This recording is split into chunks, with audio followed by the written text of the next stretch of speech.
సర్దార్ సర్వాయి పాపన్న గౌడ్ 316వ వర్ధంతి చెల్పూర్ గ్రామంలో Kaundinya youth association అధ్యక్షులు పంజాల గణేష్ ఆధ్వర్యంలో ఘనంగా నిర్వహించడం జరిగింది।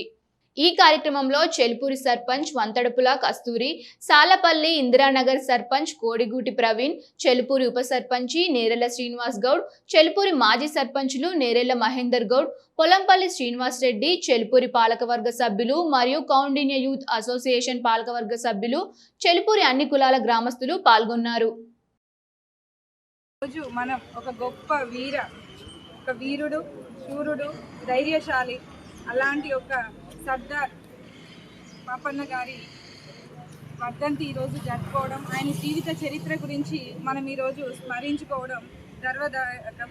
ఖచ్చితంగా ఇందుకు మనము ఒక అడుగు ముందుకేసి ఏం జరిగినా కూడా ఆయన వీరత్వంలో పాలు పంచుకోలేకపోయినప్పటికీ కూడా ఆయన వీరత్వాన్ని స్ఫూర్తిగా తీసుకొని ఆయన శ్రమని, ఆయన వీరత్వాన్ని, ఆయన పోరును, ఆయన ధైర్యాన్ని, ఆయన ఒకప్పుడు ముగలాయలు పాలించినప్పుడే అట్టడుగు వర్గాలను అణిచివేయబడ్డ జీవితాలకు ఒక వెలుగును చూపించారు।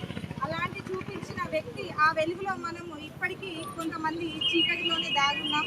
అలాంటి వ్యక్తిని గుర్తు చేసుకుంటూ, అలాంటి వ్యక్తిని మనము స్ఫూర్తిగా తీసుకుంటూ అందరం ఐకమత్యంతో ముందుకు నడిచి ఆయన అప్పుడు ఎవరు లేని, ఎలాంటి సపోర్ట్ లేని టైంలోనే ఆయన ఎంతోమందిని ఒక టీమ్గా తయారు చేసి ఒక ఉద్యమాన్ని అందరి మనసులో ఉద్యమాన్ని మెలకువగా తీసుకొచ్చి ముగలాయల మీద యుద్ధం చేసి భారతదేశంలోనే తొలి బహుజన ఉద్యమాన్ని స్టార్ట్ చేసిన బహుజన ఉద్యమ వీరుడు సర్వాయి పాపన్న గారి 316వ జయంతి వేడుకలను ఘనంగా మనం అందరం కలిసి జరుపుకోవడం ఇది చాలా ఆనందదాయకం। ఇవాళ మాకు, మా గౌడుకు, మేము మీకు ఉన్నాము తోడుగా అనే దాని మీద ప్రతి కులం నుంచి ఇక్కడ పెద్దలు చిన్నలు అందరూ మాకు చేయి అండదండలుగా మాకు నిచ్చినటువంటి పెద్దలందరికీ కూడా ఈరోజు వాళ్ళకు నేను శిరస్సు నమస్కరిస్తున్నా। మిత్రులారా, బహుశా మీకు అందరికీ తెలుసు, సర్వాయి పాపన్న అంటే ఆయనే మొట్టమొదటి ఉద్యమ వీరుడు। మరి ఏ కారణాల వల్లనో ఎందుకో ఒక్కి వేయించబడేటువంటి పరిస్థితులు వచ్చి ఇప్పుడు ఈ ప్రభుత్వంలో బ్రహ్మాండమైనటువంటి వ్యవహారం ఈ గవర్నమెంట్ చేస్తూ ఉన్నది। వారికి కూడా ధన్యవాదాలు చెప్పుకుంటాం మీ గౌడ్ల తరఫున, మా కులం తరఫున।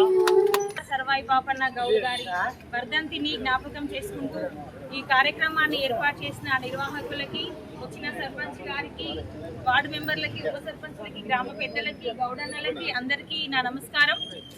గౌడన్న గారు, గౌడులు అంటే కుల వృత్తులు మాత్రమే మనం చేయొద్దు, కుల వృత్తులతో పాటు వాటిని గౌరవించుకుంటూ వాటన్నిటి ద్వారా మనలో దాగి ఉన్న అంతర్గత శక్తిని బయటికి చూపించి మనం కూడా రాజ్యాధికారం చేయాలి, రాజ్యాధికారం వైపు అడుగులు వేయాలని చెప్పిన మన తెలంగాణ తొలి చక్రవర్తి సర్దార్ సర్వాయి పాపన్న గౌడ్ గారు। ఆయన ఆ రోజు ఏమి ఆయన దగ్గర టెక్నాలజీ లేకున్నా కూడా తన దగ్గర ఉన్న చిన్న కత్తితోటి కొన్ని లక్షలాది మంది సైనికులను ఏర్పాటు చేసుకొని కిలాషాపూర్ని మరొక గోల్కొండ కోటగా చేసి కిలాషాపూర్ కోటలో నేను చూసిన ఎన్నో అంతర్గతంగా అంటే